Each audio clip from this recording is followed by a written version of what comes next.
الحمدللہ وکفا وسلام علی عبادہ الذین اصطفیٰ اما بعد فاعوذ باللہ من الشیطان الرجیم بسم اللہ الرحمن الرحیم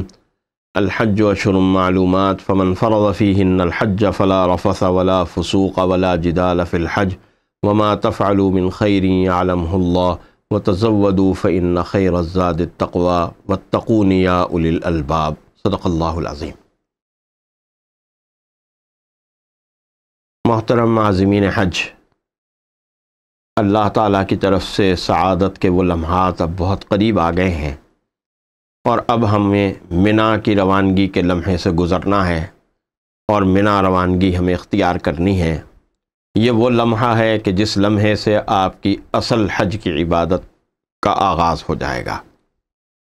آپ حج کا احرام باندھ چکے ہیں اور حج کے احرام کے اندر آ چکے ہیں، اور اب آپ یوں سمجھ لیجئے کہ جیسے عازم حج نہیں بلکہ اب تو آپ حاجی ہی ہو گئے ہیں۔ آپ نے احرام باندھ لیا، اللہ تعالیٰ کی طرف سے حج کا آغاز ہو گیا ہے اور آپ اس سعادت کے اندر گویا داخل ہو گئے ہیں جس سعادت کے حصول کے لیے آپ برسوں سے متمنی تھے، آپ برسوں سے خواہش مند تھے، آپ کی کب کی خواہشیں تھیں کہ اللہ تعالیٰ حج کی سعادت نصیب فرمائے۔ وہ لمحہ اب قریب آ گیا اور اس لمحے کے اندر آپ گویا داخل ہونے والے ہیں کہ جس لمحے کی سعادت حاصل کرنے کے لیے آپ برسوں سے دعائیں مانگ رہے تھے، کب سے پیسے جمع کر رہے تھے، کب سے اپنے ذرائع وسائل کو استعمال کر رہے تھے۔ اللہ تعالیٰ آپ کے لیے ان لمحات کو مزید پرسعادت بنائے۔ اللہ تعالیٰ آپ کو زیادہ سے زیادہ ہمت کے ساتھ یہ سارے مناسک ادا کرنے کی توفیق اور ہمت عطا فرمائے۔ یہ بات ہم پہلے بھی کر چکے ہیں کہ ویسے احکام حج کا اگر مطالعہ کیا جائے تو منا کی روانگی کا جو اصل وقت ہے شریعت کے مطابق وہ تو 8 ذی الحجہ کو فجر کی نماز کے بعد ہے۔ 8 ذی الحجہ کو فجر کی نماز آپ مکہ مکرمہ میں ادا کریں گے اور اس کے بعد آپ کی منا کو روانگی جو ہے وہ ضروری ہو جاتی ہے، اور اس طرح روانگی ہوتی ہے کہ 8 ذی الحجہ کی ظہر کی نماز آپ منا پہنچ کر ادا کریں۔ یہ ہے شریعت کا حکم۔ لیکن ظاہر ہے کہ لاکھوں حاجی ہوتا ہے اور وہاں پر جو موجود معلمین ہوتے ہیں ان کے لیے شاید یہ بات ممکن نہیں ہے کہ وہ 8 ذی الحجہ کی فجر کے بعد اگر حاجیوں کو روانہ کرنا شروع کریں، انہیں لے جانا شروع کریں تو وہ ظہر تک تمام حاجیوں کو وہاں پہنچا دیں۔ ظاہر ہے کہ یہ بات ان کے لیے ممکن نہیں ہے۔ الحمدللہ حاجیوں کی جتنی بڑی تعداد وہاں اس وقت ہوتی ہے، لہٰذا 7 تاریخ سے یہ روانگی کا سلسلہ شروع ہو جاتا ہے اور 7 کی ظہر سے گویا معلمین جو ہیں وہ حجاج کو منا پہنچانا شروع کر دیتے ہیں۔ لہٰذا وہاں یہی بات میں دوبارہ عرض کروں گا کہ آپ کے معلم نے جو آپ کو روانگی کی تاریخ بتائی ہے، وقت بتایا ہے، اس تاریخ اور اس وقت کو ضرور ملحوظ رکھیے اور کوشش یہ کیجئے کہ معلم ہی کی بس میں جائیں۔ بعض لوگ یہ کرتے ہیں کہ نہیں ہم تو اپنے وقت پہ ہی جائیں گے اور پیدل چلے جائیں گے، کوئی بات نہیں ہم معلم کی بس میں نہ جائیں۔ اس سے دقت اور پریشانی ہو جاتی ہے، اور وہ دقت اور پریشانی یہ ہوتی ہے کہ آپ جب پیدل وہاں جاتے ہیں تو میدان منا بہت بڑا میدان ہے، وہاں خیموں کی اتنی کثرت ہوتی ہے اور اتنی بڑی تعداد ہوتی ہے کہ پھر آپ کے لیے وہاں پیدل چلتے ہوئے اس خیمے کو ڈھونڈنا کہ جس خیمے میں آپ کا قیام ہے، جو آپ کے معلم کا خیمے ہیں، وہاں تک پہنچنا، اس کو ڈھونڈنا، یہ ایک بہت بڑا کار دارد ہوتا ہے اور بہت مشکل اور تقریباً ناممکن کام ہوتا ہے اور بہت تھکا دینے والا کام ہوتا ہے۔ اور آپ کو اب کل یوم عرفہ کرنا ہے، لہٰذا یہ بات آپ یہ رسک ہرگز نہ لیں۔ آپ معلم کے ساتھ ہی جائیں، معلم کی بس میں ہی جائیں، چاہے اس کے لیے آپ کو انتظار بھی کرنا پڑے، چاہے آپ کو اس میں دقت اور پریشانی بھی نظر آ رہی ہو، لیکن یہ دقت اور پریشانی یقیناً اس دقت اور پریشانی سے بہت کم ہوگی اور بہت چھوٹی ہوگی جو آپ خود جانے کا اگر رسک لیتے ہیں، اور وہاں جا کر اگر آپ کو خیمہ تلاش کرنا پڑتا ہے تو اس میں جتنا وقت ضائع ہونے کا خدشہ ہے، جتنی انرجی ضائع ہونے کا خدشہ ہے وہ بہت زیادہ ہے۔ اس لیے آپ یہ بات یہ ذہن میں رکھیں اور یہ بات نہ سوچیں۔ بعض لوگ اس بات کا بہت پرچار کرتے ہیں کہ ہم تو اپنے وقت پر جائیں گے اور پیدل چلے جائیں گے، کوئی مسئلہ نہیں ہے، یہاں سے کوئی اتنی دور ہے منا۔ بلا شبہ مکہ مکرمہ سے بہت زیادہ دور نہیں ہے، آدمی بہت آسانی سے منا پیدل جا سکتا ہے، لیکن منا پہنچنے کے بعد جو خیمے کو تلاش کرنے کا مرحلہ ہے وہ بہت مشکل ہو جاتا ہے۔ اس لیے اگر آپ معلم کی گاڑی میں جائیں گے تو معلم کی گاڑی آپ کو سیدھی اس خیمے کے سامنے لے جا کر اتارے گی کہ جو معلم کا آپ کے معلم کا خیمہ ہے۔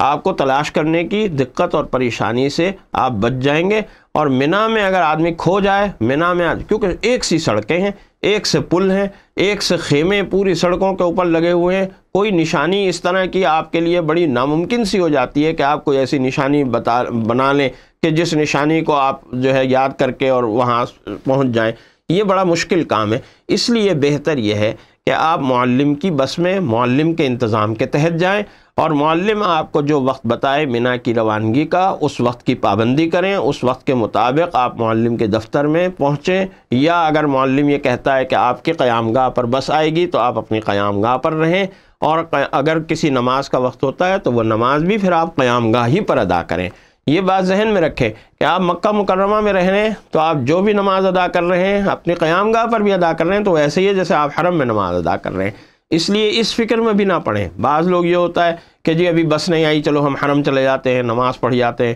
وہاں ہجوم میں پھنس جاتے ہیں اور اتنی دیر میں بس آ کے چلی جاتی ہے، تو یہ بھی نہ کریں، یہ بھی رسک نہ لیں۔ اگر معلم نے کوئی وقت بتایا ہے کہ آپ وہاں قیام گاہ پر رہیں اور معلم کی بس کا انتظار کریں تو معلم کی بس کا وہاں انتظار کریں، پہلے سے تیار ہو جائیں اور احرام باندھ لیں، اور احرام باندھ کر تیار ہو کر معلم کی بس کا انتظار کریں۔ جتنی دیر بس نہیں آتی آپ ذکر کرتے رہیں، اللہ کا ذکر کرتے رہیں، درود شریف پڑھتے رہیں، لبیک پڑھتے رہیں، تلبیہ پڑھتے رہیں۔ آپ کو کیا فکر ہے اس بات کی کہ بس نہیں آ رہی، گھنٹہ ہو گیا، 2 گھنٹہ ہو گیا؟ کیا ہوا اگر گھنٹہ ہوا، 2 گھنٹہ ہو گیا؟ آپ کو یہاں بھی اللہ کا ذکر کرنا ہے، وہاں بھی اللہ کا ذکر کرنا ہے، آپ اللہ کا ذکر کرتے رہیں۔ بس آئے گی، جب آئے گی تو بس میں بیٹھیں اطمینان سے اور کسی کو تکلیف نہ دیں۔ یہ بات ذہن میں رکھیں کہ فلا رفث ولا فسوق ولا جدال، کہ نہ کوئی بدگوئی ہو، نہ کوئی بد کلامی ہو، کوئی غلط لفظ، کوئی برا لفظ منہ سے نہ نکالیں، کسی کو کوئی گالی نہ دیں، کسی کو کوئی اس طرح گناہ کی بات نہ کریں، کسی سے کوئی لڑائی اور جھگڑا نہ کریں، ایثار اور قربانی کا مظاہرہ کریں، لائنیں بنائیں، نظم و ضبط کا مظاہرہ کریں۔ حج کی عبادت ہمارے لیے نظم و ضبط کا ایک بہت بڑا مظاہرہ سکھاتی ہے ہمیں۔ اس نظم و ضبط کو قائم رکھیں، اور ایسا نظم و ضبط قائم رکھیں کہ لوگ آپ کی مثال دیں۔ لوگ کہیں کہ بھئی حج کرنا ہے تو پاکستانی حجاج جیسا حج کرو، لوگ یہ نہ کہیں کہ بھئی پاکستانیوں جیسا حج نہ کرنا، یہ پاکستانیوں کی طرح حج نہ کرنا۔ ایسی مثالیں نہ بنیں، بلکہ ایسی مثال بنے کہ لوگ آپ کو مثبت مثال کے طور پر کوٹ کریں اور پیش کریں کہ بھئی ایسا حج کرنا چاہیے جیسے پاکستانی لوگ حج کرتے ہیں۔ لہٰذا جہاں معلم نے کہا ہے وہاں بس کا انتظار کریں، اللہ کا ذکر کرتے رہیں، تسبیح پڑھتے رہیں، کلمہ پڑھتے رہیں، درود شریف پڑھتے رہیں، تلبیہ پڑھتے رہیں۔ جب معلم کی بس آئے تو پورے نظم و ضبط کے ساتھ معلم کی بس میں بیٹھ کر منا کے لیے روانگی ہو جائے۔ معلم روانگی میں بھی پھر یہ بات دیکھیں کہ مکہ مکرمہ سے منا پہنچنے میں ظاہر ہے کہ لاکھوں حجاج ہیں، بے شمار ٹریفک ہے، بہت ساری بسیں ہیں، راستے بدل بدل کر بس جاتی ہے، کبھی ایک راستے سے کبھی دوسرے راستے سے، اس میں بعض اوقات ٹائم لگ جاتا ہے۔ اس کی فکر نہ کریں، کوئی بات نہیں، اگر وقت لگ رہا ہے، جتنا وقت گزر رہا ہے سفر میں اللہ کے راستے میں گزر رہا ہے، آپ کا ثواب ہی ثواب، آپ کا تو میٹر ڈاؤن ہے، آپ کا تو ثواب ہی ملتا چلا جا رہا ہے۔ اس لیے اگر اس میں کوئی دقت ہو رہی ہے، پریشانی ہو رہی ہے تو اس سے پریشان نہ ہو، یہ تو اللہ کا راستہ ہے، اللہ کی عبادت ہے، اس میں تو جتنی بھی تکلیف ہو، جتنی بھی پریشانی ہو وہ کم ہے، اور جتنی بھی پریشانی ہوگی اللہ کی طرف سے ثواب بڑھتا چلا جائے گا۔ اس لیے اس پریشانی سے، اس دقت سے، اس تکلیف سے ہرگز پریشان نہ ہو۔ معلم کی بس میں منا جائیں، اور جتنی دیر میں منا پہنچیں اتنی دیر بھی ذکر کرتے رہیں، تسبیح پڑھتے رہیں، تلبیہ پڑھتے رہیں، زور زور سے مرد زور زور سے تلبیہ پڑھیں، عورتیں خواتین جو ہیں وہ آہستہ آہستہ تلبیہ پڑھیں، اور اس طرح سے منا پہنچیں۔ آپ منا پہنچ گئے، اب اصل منا کا جو قیام ہے وہ آپ کا 8 تاریخ سے ہی شروع ہوگا۔ 8 تاریخ کی ظہر سے شروع ہوگا، اور 8 تاریخ کی شام تک آپ، اور 9 تاریخ کی صبح تک آپ منا ہی رہیں گے۔ لیکن یہاں بھی پھر وہی صورتحال ہے کہ معلمین عام طور پر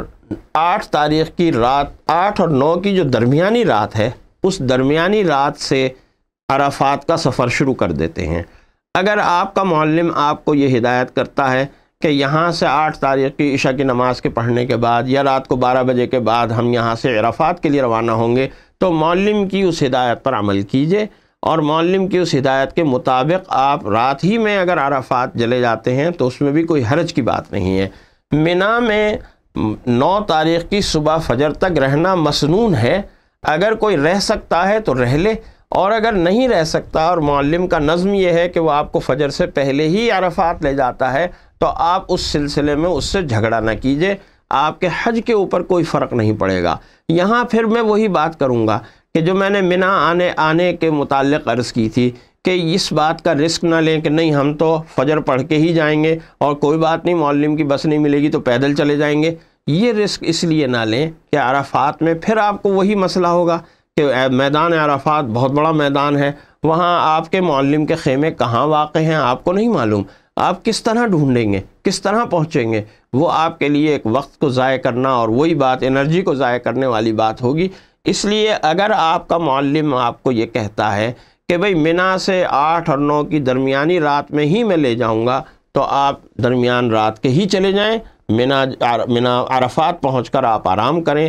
عرفات میں فجر کی نماز ادا کریں، پھر آپ کا وقوف عرفہ جو ہے وہ شروع ہو جائے گا۔ تو اس طریقے سے، اور یہ بات ذہن میں رکھیں کہ قرآن حکیم نے اس بات کو بڑا زور دے کر کہا کہ دوران حج آپ کا کوئی لڑائی جھگڑا نہیں ہونا چاہیے، دوران حج آپ کسی کی غیبت نہ کریں، دوران حج آپ کوئی بدگوئی نہ کریں۔ اگر معلم سے کوئی شکایت ہے، آپ کا منتظم ہے، آپ کا جو حج آرگنائزر ہے، اس سے اگر آپ کو کوئی شکایت ہے، آپ اس کے سامنے بیان کریں کہ بھئی یہ بات یوں نہیں یوں کر لیجئے، ایک تجویز کے انداز میں، بہتری کے انداز میں آپ اس سے بات کریں۔ لڑائی جھگڑے سے بہت گریز کریں، بہت پرہیز کریں، اس لیے کہ لڑائی جھگڑا کہیں ایسا نہ ہو کہ آپ کی حج کی اس پوری عبادت کو ضائع کر دے۔ اللہ تعالی ہمیں حج مبرور عطا فرمائے، آمین۔ وآخر دعوانا الحمدللہ رب العالمین۔